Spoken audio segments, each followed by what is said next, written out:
اپنی کھیتی ہے، اللہ غفور الرحیم ہے. تو کہتی ہے دیکھیں بات یہ ہے، میں نے کہا پیپسی والے کہتے ہیں پورے 1 مہینے تمہیں اور تمہاری بیوی کو ملیشیا میں رکھیں گے تاکہ تمہاری داڑھی بھی ہو گئے. کہتی ہے دیکھیں جنید بات یہ ہے کہ اگر اس دوران آپ کو موت آ گئی تو آپ اللہ کو کیا منہ دکھائیں گے؟ یہ منہ دکھائیں گے آپ؟ ہاں، نمبر 1. اور نمبر 2، اس حالت میں آپ کے ساتھ جانے کو تیار نہیں. آپ اکیلے جائیں، جو کرنا ہے خود ہی کریں. میں نے پھر پیپسی والوں کو فون کیا، میں نے کہا بھائی جس کے لیے یہ سب کچھ کر رہا ہوں وہ پھر تیار نہیں ہے، تو یہ تینوں چیزیں تم اپنے پاس رکھو.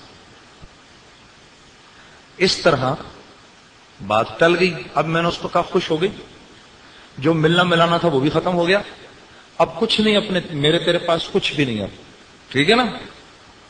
کہتی نہیں، کہیں نہ کہیں سے کچھ نہ کچھ ہو جائے گا. میں نے کہا اچھا.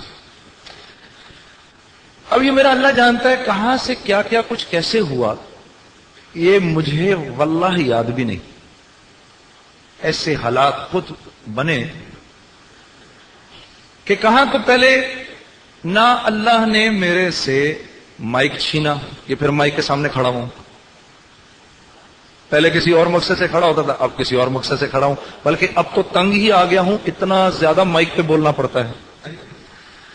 دوسرے، اللہ نے آڈینس پہلے جو تھی وہ ناچ گا رہے ہوتے تھے، ہیں جی، وہ یہ سب کچھ کر رہے ہوتے تھے، اور یہ سب انبیاء علیہ الصلوۃ والسلام کے ورثاء بیٹھے ہیں. بھائی کیسی اللہ نے آڈینس دے دی. آڈینس پھر بھی وہی کی وہی ہے، آڈینس ہے ضرور، وہ نہیں جاتی ہے جی. پھر میں یہ سوچتا تھا یار سب کچھ ہو جائے گا، کاروبار بھی اللہ نے ایسا دے دیا ہے جی، وہ بھی کپڑے کا کاروبار دے دیا، وہ بھی اللہ کے فضل و کرم سے چل رہا ہے. کیسے چل رہا ہے یقین مانو مجھے کچھ نہیں پتا. لوگ جاتے ہیں کپڑوں پہ، دکانوں میں جا کے کپڑے خرید لیتے ہیں. دن کے آخر میں میرے پاس سیل آتی ہے، اور یقین کرو ہر گزرتے دن کے ساتھ سیل بڑھ ہی رہی ہوتی ہے، کم نہیں ہوتی. وہ مسئلہ بھی حل ہو گیا. آخر میں کیا ہوا کہ میں یہ سوچتا تھا یار سب کچھ ہو جائے گا، یہ شہرت نہیں ملے گی، یہ نہیں ملنے لگی.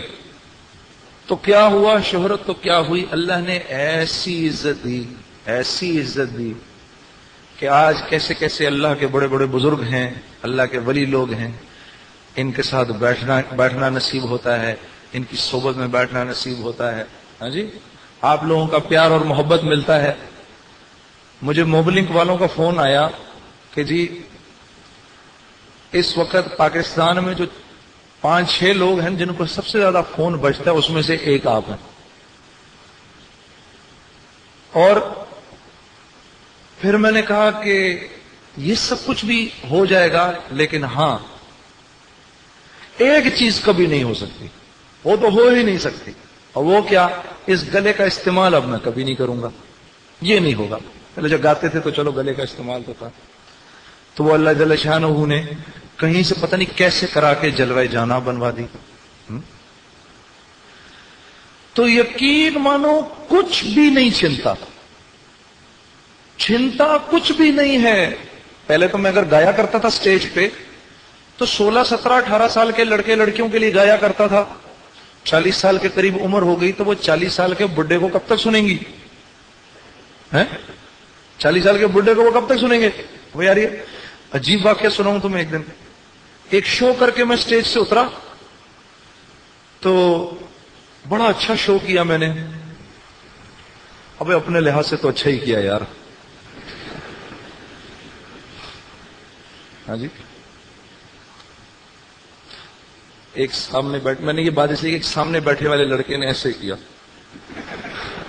میں نے اپنے لحاظ سے تو اچھا ہی کیا. تو جب کر کے میں اترا تو میرے ادھر بھی گارڈ کھڑا ہوا، ادھر بھی گارڈ کھڑا، مجھے میری گاڑی کی طرف لے کے جا رہے ہیں. میں ایسے بڑا تبلیغ میں لگ چکا تھا، تو میں بھی جا رہا تو پیچھے سے مجھے کوئی 16, 17 سال کے لڑکے کی آواز آئی، اوے جنید. یہ آواز مجھے اتنی بری لگی. میں نے کہا یار یہ پیچھے مڑ کے دیکھا 16-17 سال کا لڑکا میری طرف بھاگتا ہوا آ رہا ہے. میں نے کہا یار اس کو کچھ تھوڑی تمیز ہونی چاہیے تھی. اوے جنید، یہ کو بڑھانے کا طریقہ ہے کسی کو؟ میرے اس کو جنید بھائی کہتے کچھ کہتے. پھر مجھے خیال آیا جو حرکتیں آپ کر رہے ہیں اسٹیج پہ کھڑے ہوئے، آپ کو کیا کوئی حضرت کہہ کے پکارے؟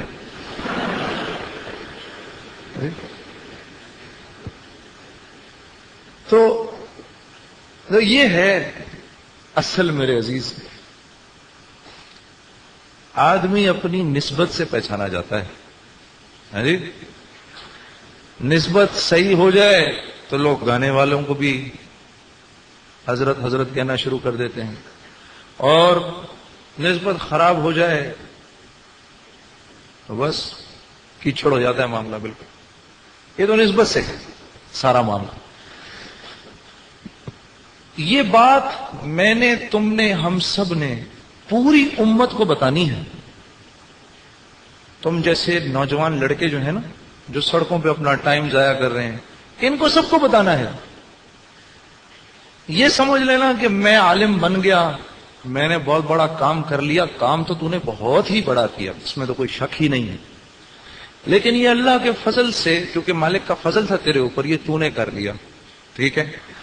وہ جو ابھی مجھے مولانا نے 2 لڑکوں سے باہر ملوایا، مجھے اتنی دیکھ کے خوشی ہوئی کہ وہ نوجوان لڑکے جو کہ اپنا وقت ضائع کر رہے ہیں سڑکوں پر مارے مارے پھر کے، جن کو بیچاروں کو، جن کو کوئی بتانے والا نہیں کہ تو زندگی کیسے گزار. بھائی تم تو خوش قسمت لوگ ہو، کیسے کیسے اللہ والوں کے ساتھ تمہارا اٹھنا بیٹھنا ہو رہا ہے. ہاں جی، دن اور رات تمہارے ان حضرات کے ساتھ گزر رہے ہیں، تو تم لوگوں نے تو ٹھیک ہو ہی جانا ہے. لیکن باہر والوں کا، بے طلبوں کا کیا ہوگا؟ ان تک کون جائے گا؟ ہاں ان تک جانا تمہارا میرا کام ہے نا. اور یہ جو آج محفل جو الحمدللہ آپ کے جامع نے یہ منعقد کی ہے، میں ابھی باہر بیٹھ کے میں صرف یہ سوچ رہا تھا کہ اس کے کتنے فائدے ہیں. میں حساب لگا رہا تھا اس کے کتنے فائدے ہیں. جب میں ایک شو کیا کرتا تھا، میں وہاں سے عرض کر رہا تھا، جب ہم ایک شو کرتے تھے تو اس کے نتائج پورے معاشرے پر پڑتے تھے، پورے شہر پر پڑتے تھے. شو ہوا کسی ہال میں یا ہوٹل میں، تو 6 مہینے بعد بھی لوگ آ کے مجھے بتاتے تھے کہ جی ہم نے آپ کا وہ شو سنا، اس میں آپ نے فلاں گانا ایسے گایا اور وہ اس کا یہ مذاق تھا اور یوں تھا اور یوں تھا. ایک دن ایک لڑکا میرے پاس آیا، نوجوان لڑکا، کلین شیو، بالکل ٹائٹ پتلون قمیض، یہ وہ بانگ پٹی بنی ہوئی، بال سیٹ بالکل. جنید بھائی بڑی مشکل سے میں آپ کو ڈھونڈتا ہوا آیا ہوں ادھر.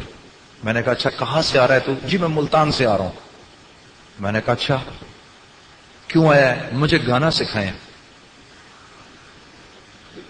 اب میں تبلیغ میں لگ چکا تھا. میں نے کہا بھائی یار میں خود تنگ ہوں، تو کس چکر کے اندر ہے بھائی، چھوڑ، کہاں گانا وانا، کچھ اچھا نہیں ٹھیک کام کر کوئی.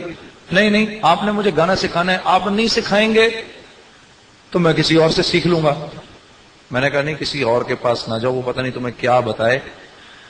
اچھا اب اس کو اندازہ تھا کہ تبلیغ میں لگ چکا ہے تو کچھ ہو سکتا ہے اب میں تیار نہ ہوں کسی طرح بھی اس کو گانا سکھانے کے لیے. اس نے کہا کہ میں دوسری طرف سے آتا ہوں.